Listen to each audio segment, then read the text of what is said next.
Hey, Alec, Yeah, Ryan? you want to record a conversation? Absolutely. What should we talk about? Let's talk about voting. Oh, Yay! that's your favorite topic.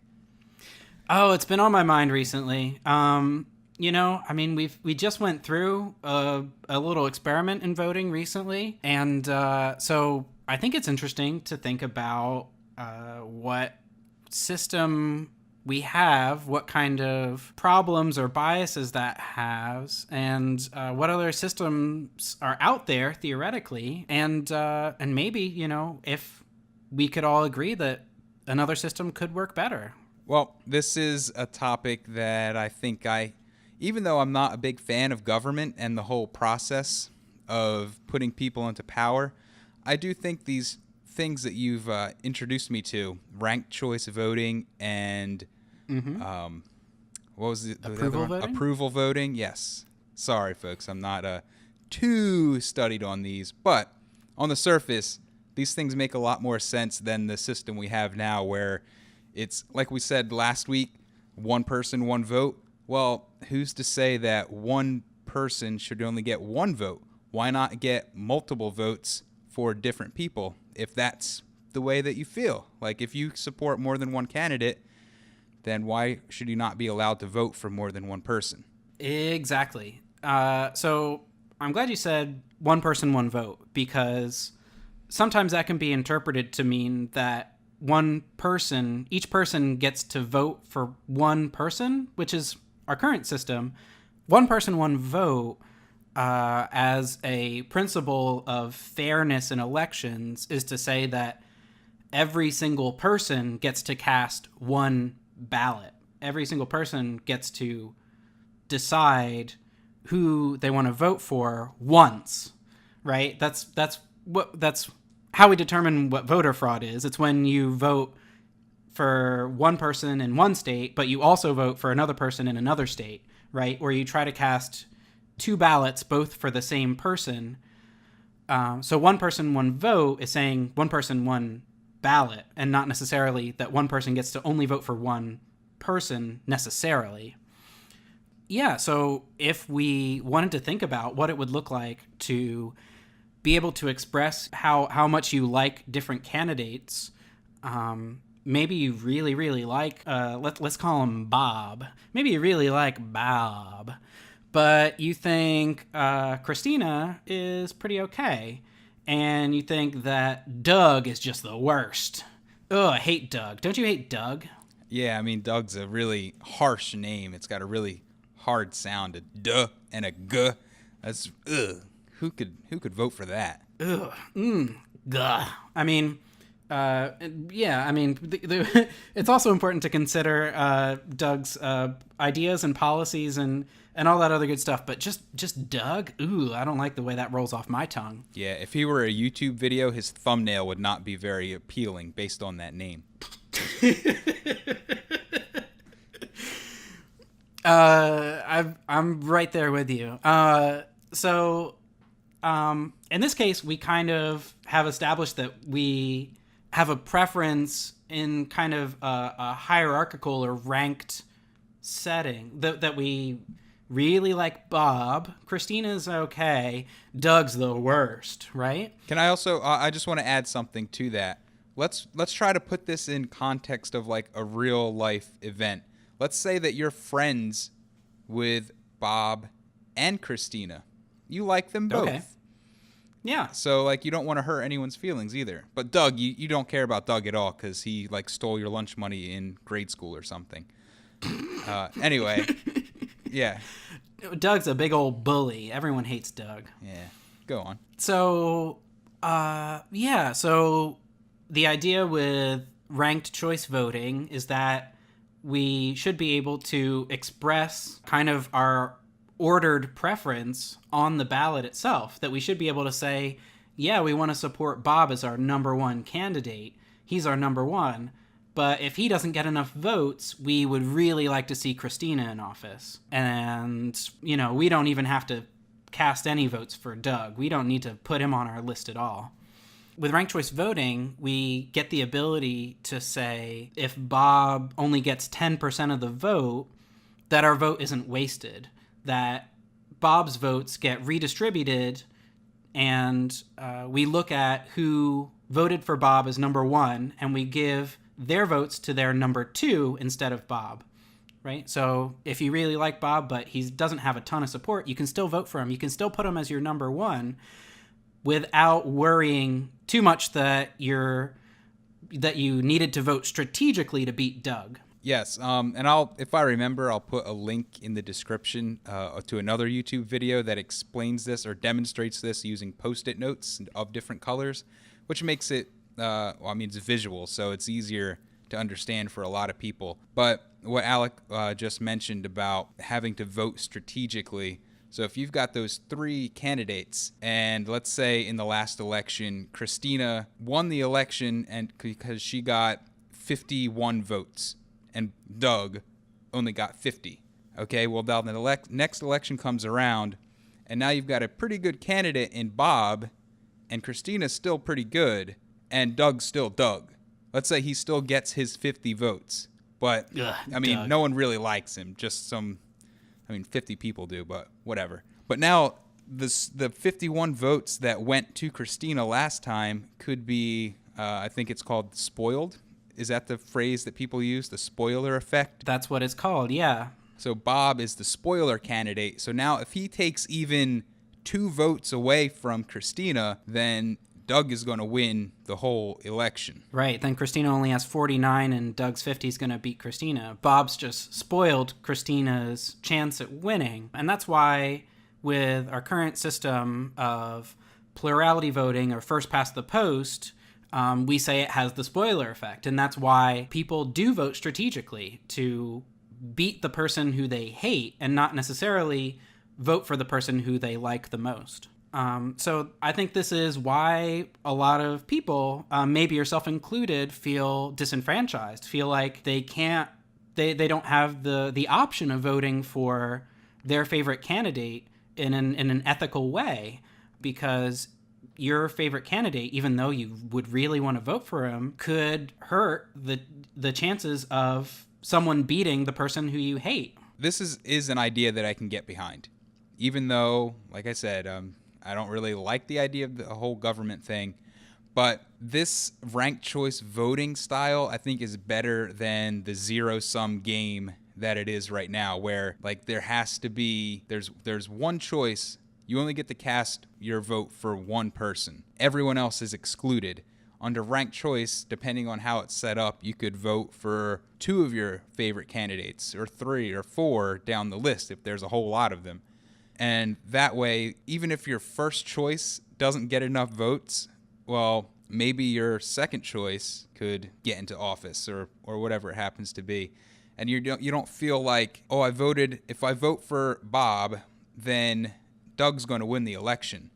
I mean, if you like Christina and you voted for Christina last time, you can still vote for her first and also vote for Bob and not vote for Doug. And you're not going to ruin the whole outcome of the deal just because there were 2 good candidates this time instead of just 1. That's exactly right, that we can mitigate to a large extent the spoiler effect, and we can see more favorable candidates that more people can get behind elected into office. How about a possible objection to this, though? Because this...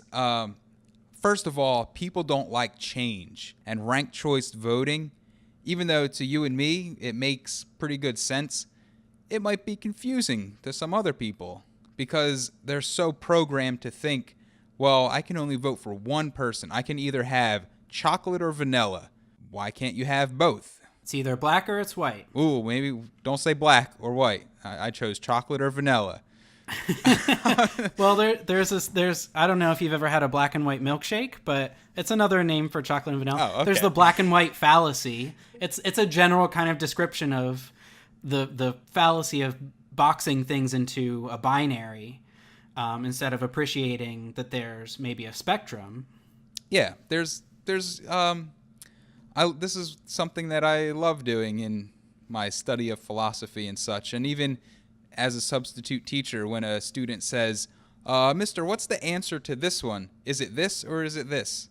Like, well, what about the third option or the fourth one that you're not being taught in school? Like, you got to think outside the box. But that's a whole... Think outside the bun. Think outside the bun and put your sesame seeds where they count and vote for as many people as you want to vote for. So it doesn't have to be either or. It can be sometimes, even though I wouldn't say this in context of logic and certain other things, like you can have both and you could have more than one choice. The third option or the fourth one or the fifth one. Yeah. It's just that it's like that cute little girl in the commercial. Why not both? Sometimes you don't have to choose one or the other. You can have both. You can have both. And how about this idea, though? What if someone is just as uninformed as they are now, considering you get one person and literally one vote for each candidate? What if someone like voted for Christina last time, but then because they don't understand ranked choice voting, they're like, oh, I'll just put Doug next, or I'll just put, Bobbity Boop next. Like this, like with any voting, you should be educated and know the issues. But I feel like maybe ranked choice voting, because people won't want to put the effort forth to learn what it is, might wind up screwing things up even more by putting Doug as their second choice or their first choice or however, because they're like, whoa, I got all these slots to fill. I might as well put a name in there so people don't think I'm dumb. I got to fill up my ballot. Yeah, I think I want to give people the benefit of the doubt and say that, we shouldn't shoot down the system before we even implement it by assuming that people won't understand it. So I think we'll get to see how it plays out in parts of the country. I don't know if you're aware, but Maine just approved with a ballot initiative by 52% use for ranked choice voting for all elections within the state of Maine. I'm curious how that appeared on the ballot. Not like how it got on there, but what it looked like. How did they fit ranked choice voting into a tiny little box and had, so people can understand it and make a vote on it? I don't know exactly what the ballot initiative itself looked like. I'm assuming that it asked, do you want a statewide adoption of RCV, yes or no? For what we do know is that 52%, a majority of the people voted yes, and moving forward, Maine is going to adopt ranked choice voting for all state and congressional elections, which is exciting that we'll get to see how people feel about this new system. In general, the system is used locally in smaller areas, and ranked choice voting is also used overseas. So, for example, when in our current system, in first past the post, if no one gets that plurality, if no one passes the post, we have to have a runoff election, right? But then we have to everyone has to go back to the ballots and cast another vote. And what's going to happen is fewer people are going to care. Fewer people are actually going to go out, and the loud minority is going to determine the winner in the second runoff in the second election. So to avoid having people overseas, military officials and other U.S. citizens overseas having to re-engage constantly, they just send them an RCV ballot, right? So instead of in the case that we need to have a runoff, they already know how those votes would be redistributed. So RCV is kind of like our current system, but compacted, completely, condensed into one thing. So we're already combining the election now with all possible elections in the future, condensing the system down into one easy, well, not necessarily easier, but one simpler kind of arrangement where we don't have to come back again and again in the case that no one passes the post. Well said. Right? Well said. So it's almost, the logical extension of our current system. Instead of having to wait and see, do we need to come back and vote again? Why don't we just rank everyone the way that we would if we did have to come back and vote again? And in that way, we can make the system that much more streamlined and that much more efficient and promote voting for your favorite instead of beating the person who you think is going to, instead of, voting strategically for the person who's going to beat Doug. Shitty old Doug. Yeah, stupid Doug. I'm getting real angry whenever you bring up Doug, so maybe we should move on to the other maybe we form. should avoid using the D word. Yeah, guys. Just so we don't get too heated, and let's keep this civil. Yeah, let's keep this civil, Doug. You're always trying to bring stuff up at the real Doug. so maybe... You said Doug again. I just wanted to make you aware that we're not saying the D word. We're not saying Doug. I just said it. No. We can't escape DOUG. So, what about other systems? So we talked about ranked choice voting, which is also called instant runoff voting. But I also sent you some information on approval voting. So what do you think? How do you think approval voting stacks up versus instant runoff? Well, approval voting is slightly different than ranked choice voting in that it's not a ranked choice. So you don't vote for, let's say we've got candidate A, B, C, and D. Oh, well, we already got Bob, Christina, and Doug. Who's candidate A? Hey, stop saying that. Alfred? Yeah, let's just go back to the basics and change Doug's name to Alfred. Okay, Doug dropped out. Doug saw the writing on the wall. His approval ratings are just through the floor. He dropped out. Yeah. But his cousin Alfred is joining the race, and he's a little bit better, but maybe not everyone's favorite either. Yeah. Well, at least his name is more soft. It's softer. It's got a softer name, Alfred.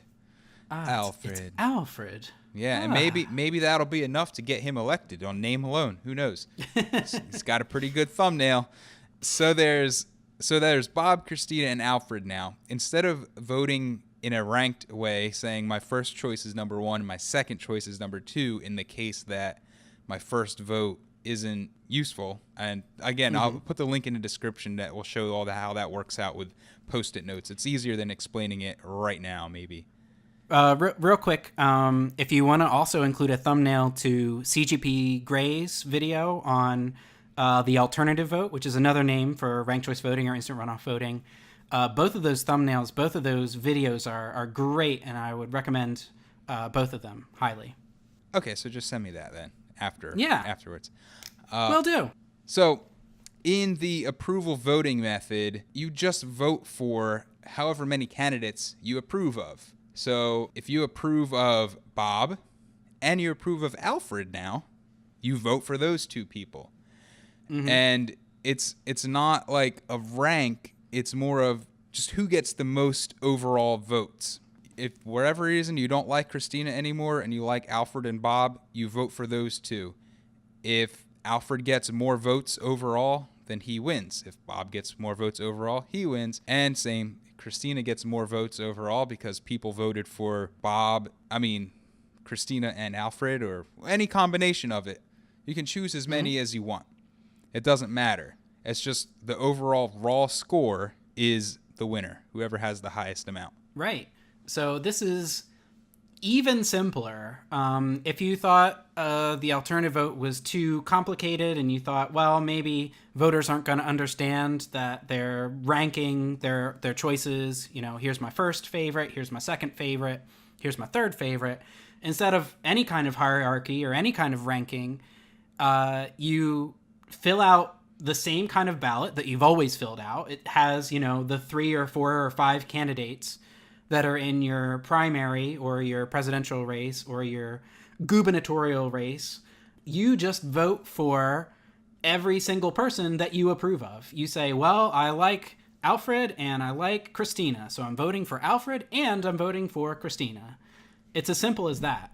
So it doesn't get simpler in terms of having a system that cuts out the spoiler effect and mitigates spoiled candidates and tries to do away with strategic tactical voting. Yeah, so if you want to think of it again in terms of ice cream, it's like saying you can have chocolate, vanilla, And you could even have strawberry in the same old container if you want, if you choose.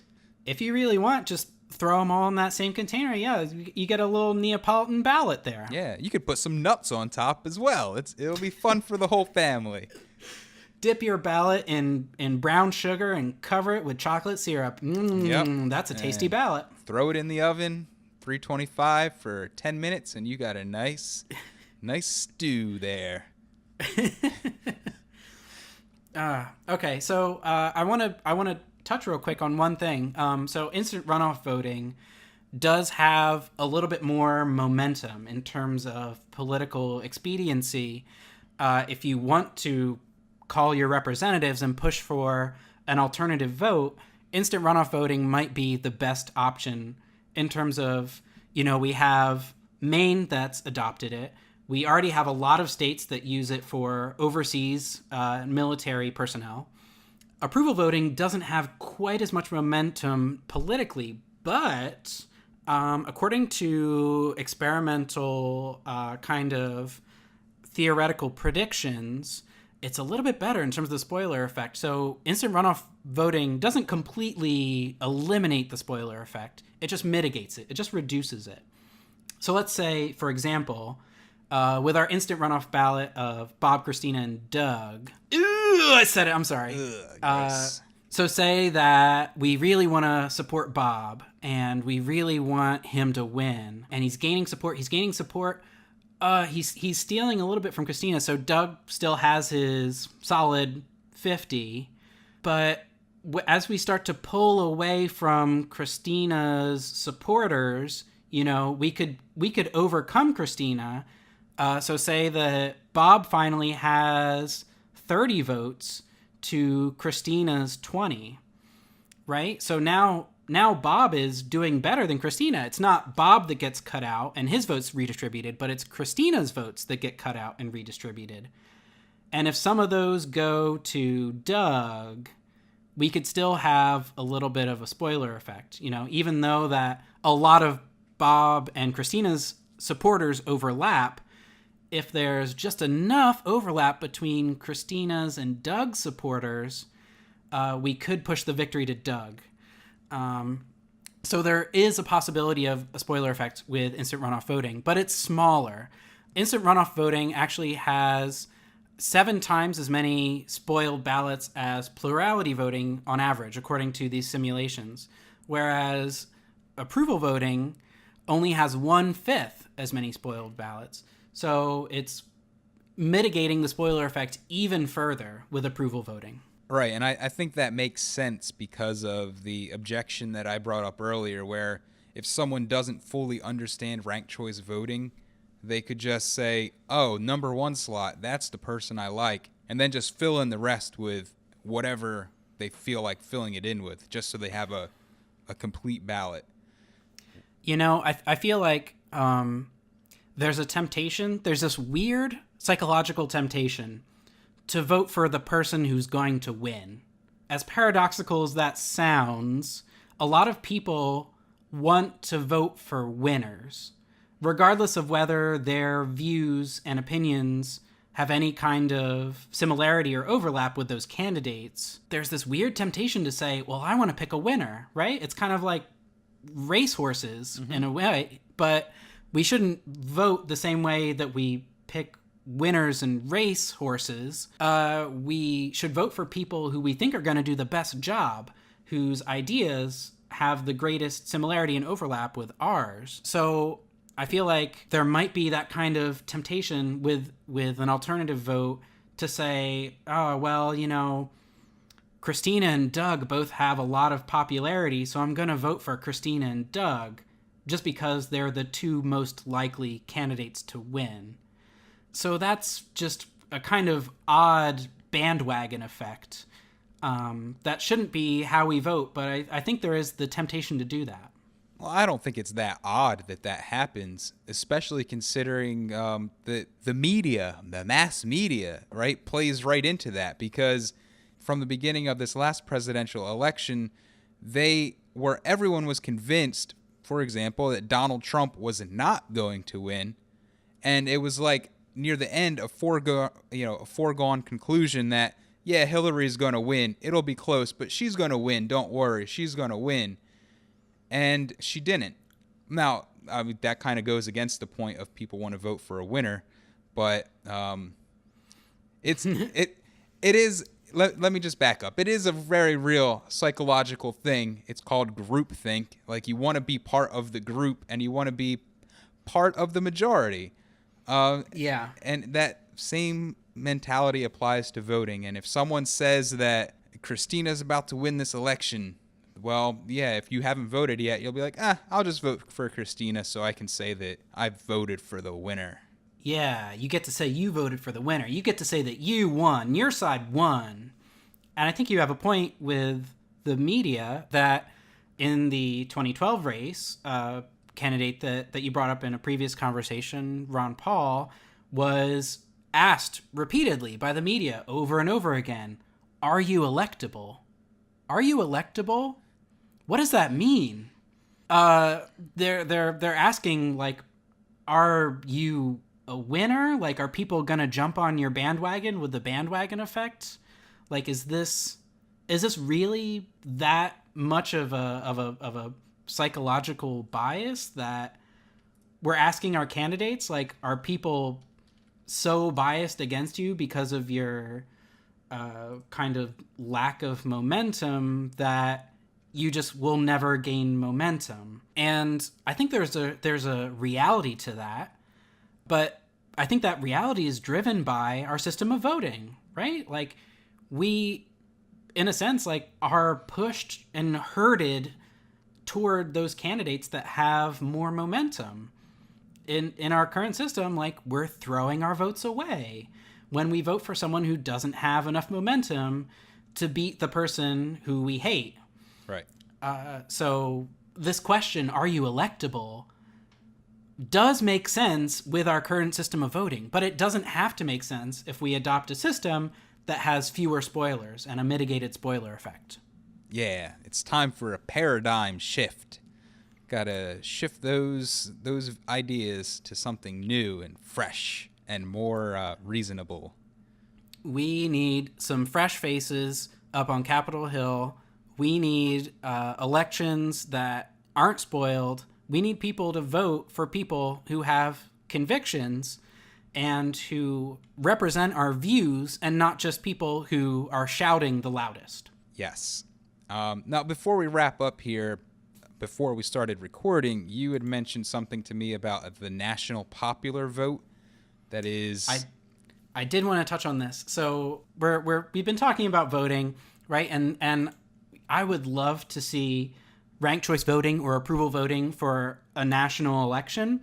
I would love to see them for state elections like we have with Maine now. But if we can't push our dear, sweet representatives in Congress to do anything about the Electoral College or to do anything about our current system of voting because there's just so little political will to kind of shoot themselves in the foot and give more power to third-party candidates, then maybe we can kind of circumvent the Electoral College with a state-by-state initiative called the National Popular Vote.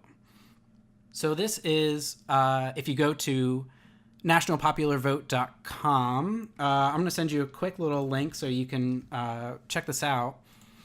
The idea of the National Popular Vote bill is that we don't have to necessarily assign our electors to be the ones who vote based on just how the state voted, right? We also can think of whether or not a bunch of states collectively can agree to send in the electors that correspond to the winner of the national popular vote. And one example of a state that has enacted this into a law is California. So if California decides, and we have enough states to pile on to get to 270 electoral votes, if enough states collectively equal that threshold of 270, say Republican wins the national popular election, a Republican wins the popular vote. Because of this law, California would say, okay, we're sending our Republican electors in to vote in the Electoral College, even though our state was blue and we would normally send in the Democrats given how our state voted. Because we're in agreement with all of these other states that total up to 270 electoral votes, the majority that's needed, we're sending in the people to represent that majority. We're sending in the people to represent what everyone wanted across the country and not just our state. So this system would still have the Electoral College in place, although who votes in the Electoral College will only be those parties that won the popular vote. Yes, in those states that passed the National Popular Vote Bill. Yes. So it's only in the states that have passed this bill. Right. So currently, the National Popular Vote Bill has been enacted to law in 11 states.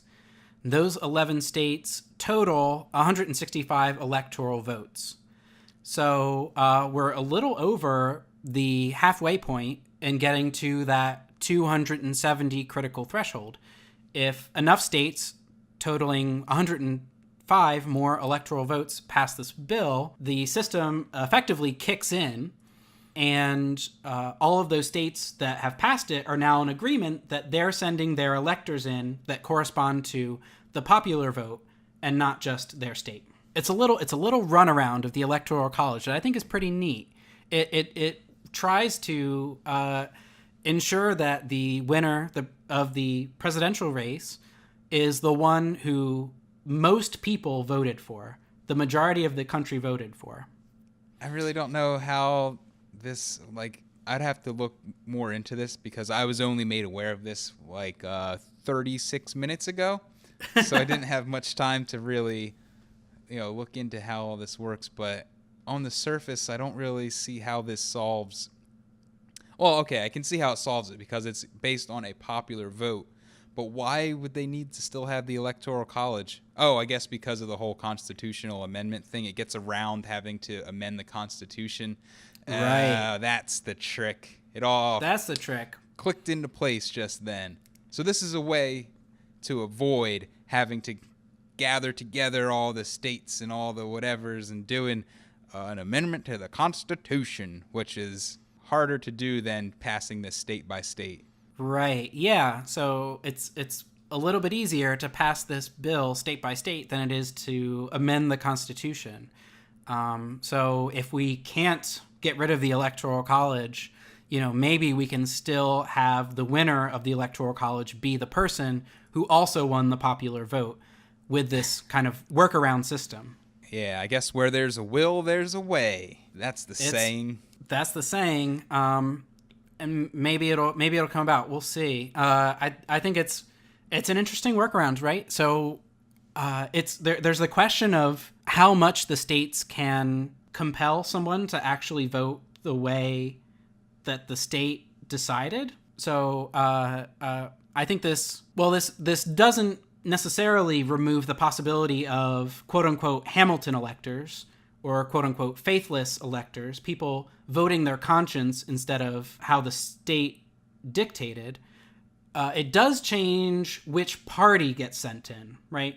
So if the winner of the popular vote is Republican, California would send in its Republican electors and not its Democratic electors. Those Republican electors would still be able to, in theory, according to the Constitution, vote for whomever their conscience says should get the vote.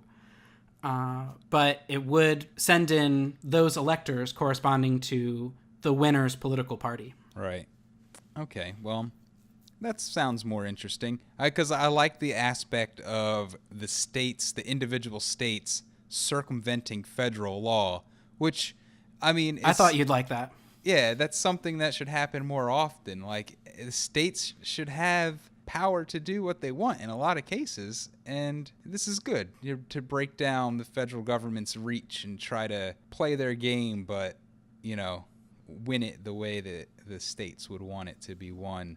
Come and take it. Don't tread on me. Yeah, Yeah, this is in a sense the local will of the people rejecting the national system, right? And more locally, people saying, I want the winner of the presidential race to be the person who is more popular overall, who won the popular vote. So this would be an interesting kind of workaround. And if we do get some more states totaling 105 electoral votes to pass it, it would be interesting to see how the Electoral College would work under this kind of workaround system. It would be maybe an even crazier kind of race than we've already seen, with at least one person now publicly coming out saying, as a Republican elector from Texas, that he is not voting for Donald Trump. I don't know if you saw that news. Yeah, I read that article that you posted on Facebook there. I was like, okay, I mean, that's cool. I don't think there's enough people yet that that's going to make a difference, but hey, you got to do what's right in your conscience, assuming that you have a good conscience. Yeah, I feel like that's the essence of voting, is that the voting system should allow people to vote their conscience as much as possible. And that's kind of what we have with the Electoral College. We have these electors who are, according to the Constitution, free to vote their conscience, free to reject demagogues, as Hamilton put it. So, yeah, and I wanted to hit you with another piece of breaking news that I haven't posted on social media yet. But just an interesting little extra tidbit that, this one person has come forward publicly. This one elector has said, I'm not voting for Trump. Here's my name. He's put himself out there at risk for people who might say, you're doing something that's wrong. But he's trying to sway 36 more Republican electors to hear his argument, to hear his plea and his logic. But we don't know, there could be another handful out there. Who knows if it's totaling 36? I doubt it. But there could be that many people who are quietly planning to dump Trump. But the interesting piece of news is that Lawrence Lessig has announced that his law firm is offering free pro bono legal advice to any potential Hamilton elector who wants to dump Trump and vote their conscience. Different states have different laws that try to strong-arm electors into voting the way that the state wants. But since Lessig is a constitutional scholar, a law professor with Harvard, he's working to help people understand their constitutional rights and defend them legally if they choose to violate a state law, given their constitutional freedom and privilege. Well, that will be very interesting. Let's see, it's the 7th right now when we're recording this. So how do I do math? Next week is the 14th. What is it, Tuesday? December 19th? Is that a Tuesday? Yeah, nope, that's a Monday. Oh, so it's a Monday. Yeah, so we'll find out. Maybe next Monday, it turns out Gary Johnson's the president of the United States after all. Who knows? It's just... Yeah, I don't think that's how it works. I think that Republican electors have to vote for a Republican under the 12th Amendment. I might be wrong about that. But it looks like John Kasich, the governor of Ohio, might be the favorite kind of protest vote for electors. We'll see if there's enough votes to keep Trump under that 270 threshold. Even if John Kasich does win 37 votes, that doesn't necessarily mean that Trump will lose the presidency. It just means that it's pushed to the House and the Senate to figure out where do we go from here. So this is kind of a last-ditch effort to prolong the decision and make this system a little bit more accountable to the will of the people. Hey, just provides more protests for protesters to attend. I don't know. Let's not get carried away with that. But yeah. So it's about time for us to wrap up here. I think that we had a good overview of ranked choice voting and approval voting. And again, I'll put links in the description below to both of those things. some videos that explain those with visuals, because visual learners are, it's good. It's a good thing. Do you have anything to add to these, Alec? I have talked to my little heart's content about the alternative voting systems here, instant runoff voting or ranked choice voting, approval voting. I love both of them dearly. I wish that we had a system with a more mitigated spoiler effect. I would love to be able to vote my conscience and not feel like I have to vote strategically. And if you agree, please like and share this video. Please leave your comments if you disagree or if you have any other thoughts, because we'd love to hear them. Yep. Sounds good. I'm Ryan. And I'm Alec. See you next time. Bye-bye.